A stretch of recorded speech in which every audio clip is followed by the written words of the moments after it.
In this video, I'm going to talk about how to determine the traffic flow at a remote site. So let me just explain the topology here. So we have a core switch and it's connected to the CE1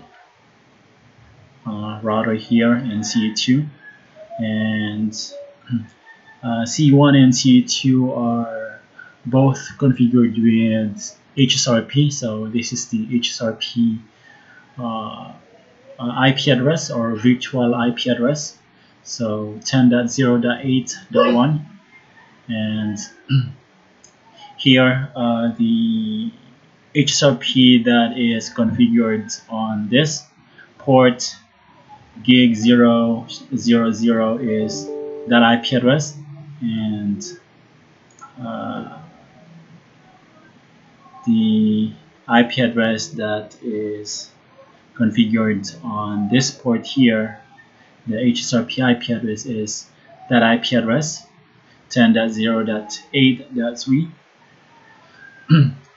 So yeah, and we have 3 hosts, PC in VLAN 30, and a printer in VLAN 20, and a server in VLAN 40. And let me actually go into this core switch here and show you the VLANs. So VLAN 5 is for the WAN. So this links here. So basically VLAN 5 is being used as the native VLAN on these links here, CE1, between the links between CE1 and core switch, and core switch and CE2. And management 10. So basically that's the VLAN for the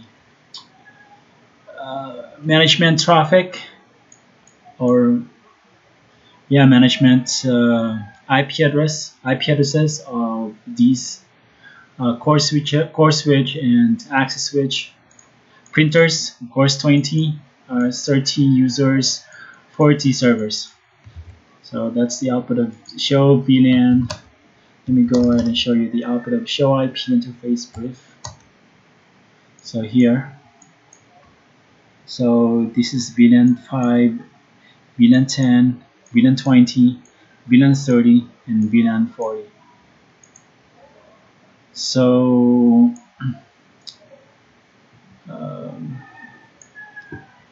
let's go to, so apparently I have finished configuring these devices. So I'm just showing you how I did it. So basically this is the IP address of the printer, the computer, 10.0.10.2, and this is its gateway .1, and it's in VLAN 30 like I mentioned, and printer is .2, and its gateway is .1 in VLAN 20 again, and the server is in VLAN 40, and this is its gateway. And VLAN 10, this is the management IP address of the core switch here, and the management IP address of the access switch is actually 10.8. I believe 130.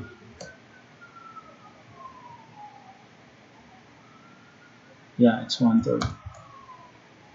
So we can verify that by just going to the access switch and do a show IP interface brief. Yes, show. That's 30.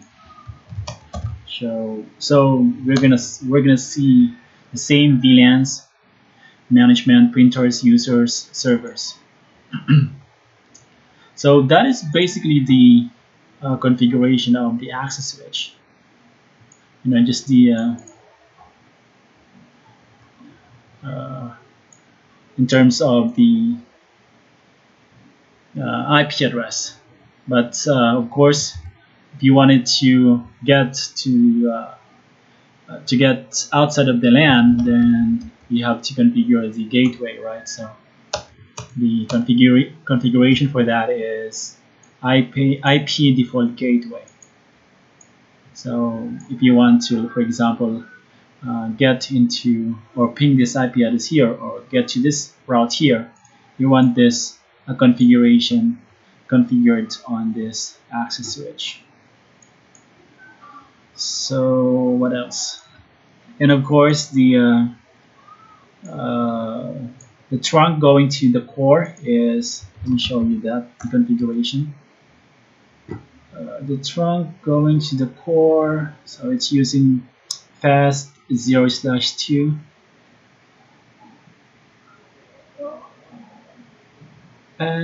No, it's actually using gig 0/1. So it's native VLAN. This is very important because sometimes sometimes you just forget. So just have to make sure that the trunk port is configured with the native VLAN that is configured on both devices. And of course, the trunk on the core switch side should be configured the same, right? So let me go ahead and check that. Yeah, here. VLAN, a native VLAN is 10. And what else? And let's take a look at the trunk ports, the upstream trunk ports going to the CE1 and the CE2. So that is this port here and this port here, as you can see from the description, right? So it's using the VLAN 5 as its native VLAN on both links. And yeah, you have to configure the IP address on the SBI, which is this part here, this IP address here. So let me show you the port on the C1. So it's using this port. So gig 000. So as you can see, it's connected to the core, and this is also very important, encapsulation .1Q5 native. So this is the native VLAN that is configured on the port on the core switch. So you have to use that under that configuration under that port .5, and this is where you configure the IP address. So this is the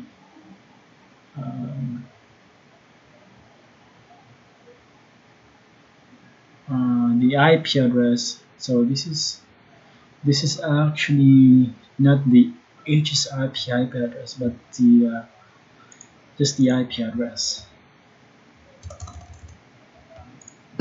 Just the IP, not HSRP IP.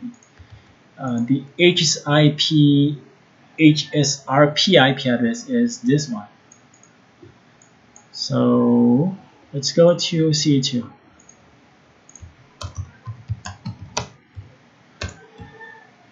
I hope this is still recording.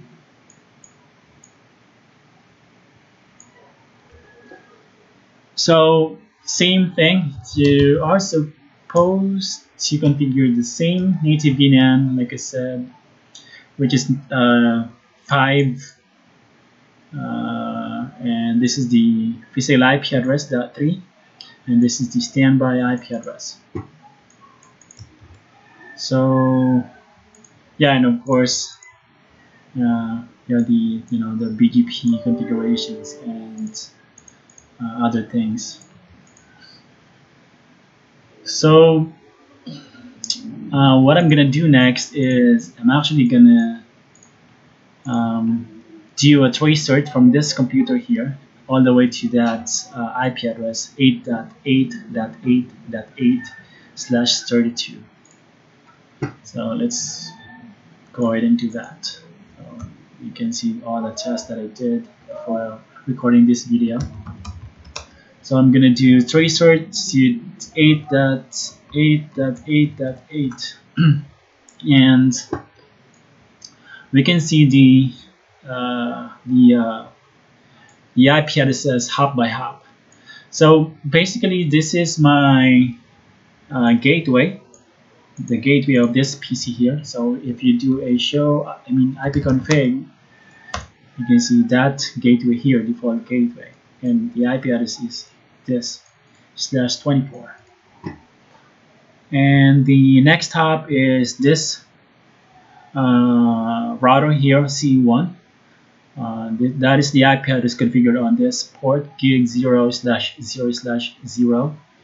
And next hop is third hop is that IP address. That is the IP address of the ISP1 router under this port here. And then finally the destination, which is this is actually the loopback. The IP address of the loopback 0 on this router here. So yeah, so basically, like I showed you earlier, this is the core switch here. So this is the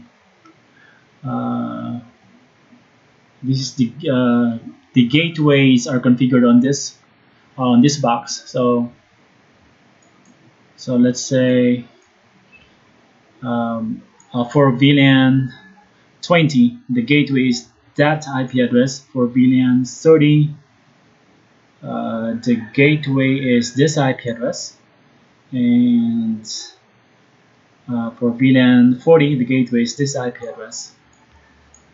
And for VLAN 10, gateway is that IP address. So let me go ahead and go to the access point and double check the gateway that is configured on this switch. Yeah, so the gateway is that IP address, the one that I showed you. So here, this is the gateway for VLAN 10. So that is why that is the IP address configured on the access switch. So what else can I talk about here? And this is the let me show you this, because show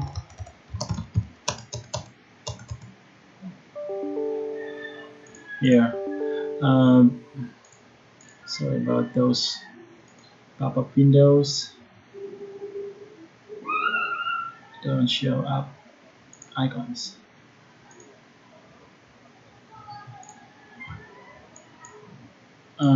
Okay, so this is the IP address configured on VLAN 5. So, and the IP address that is configured on the next hop is this IP address here .2, and on C2 is .3. So I should be able to ping those IP address.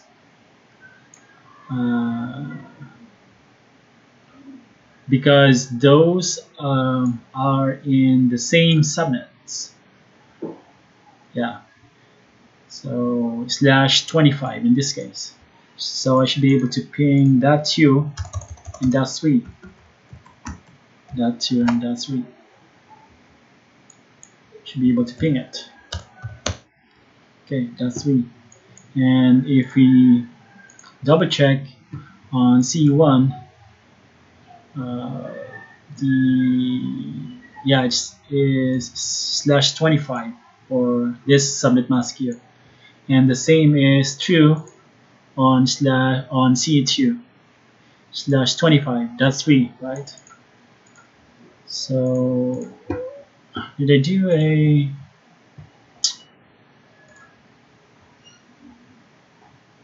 Yeah, I did a... Let me close this Outlook here. Yeah, so like I was saying, this is the gateway, and the reason why uh,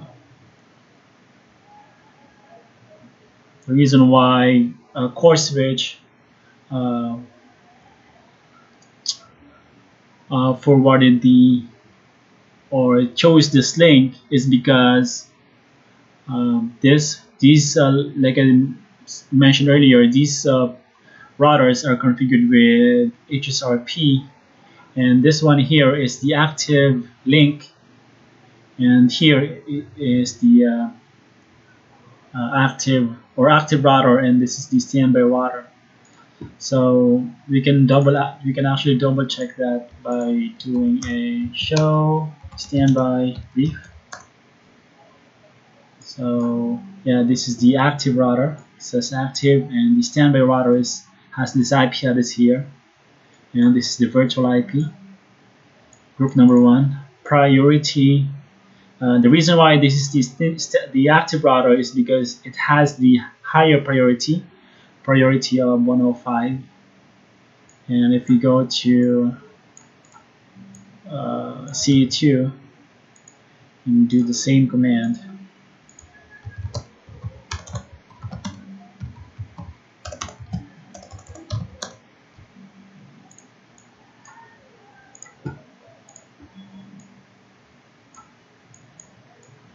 you can see that it has a priority of 100. Active is this IP address, which is CE1, and local standby is this CE2 local, and of course this is the virtual IP address. So let's go back to that output. So next hop is, or the third next hop is this IP address here. Basically, in real world, we are not supposed to have access to this to these IP addresses. The dot one, I mean 1.1.1.2 and the 8.8.8.8, which is the one on this remote router, and this one here is the one on ISP1 an ISP1 router. So that's how you can determine the traffic flow at a remote site if you are trying to trying to know how the traffic is going out of the LAN.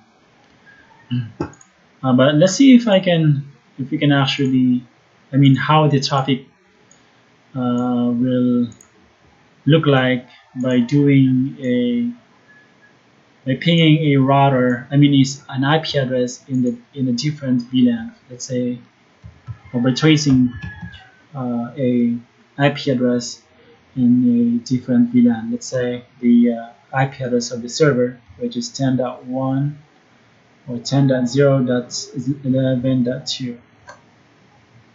So it's just went to the gateway and went back to the host. So just 2 hops away. So I think that's all I can talk about, how the traffic flow looks like going out of the LAN and inside the LAN networks. Yep, thanks for watching.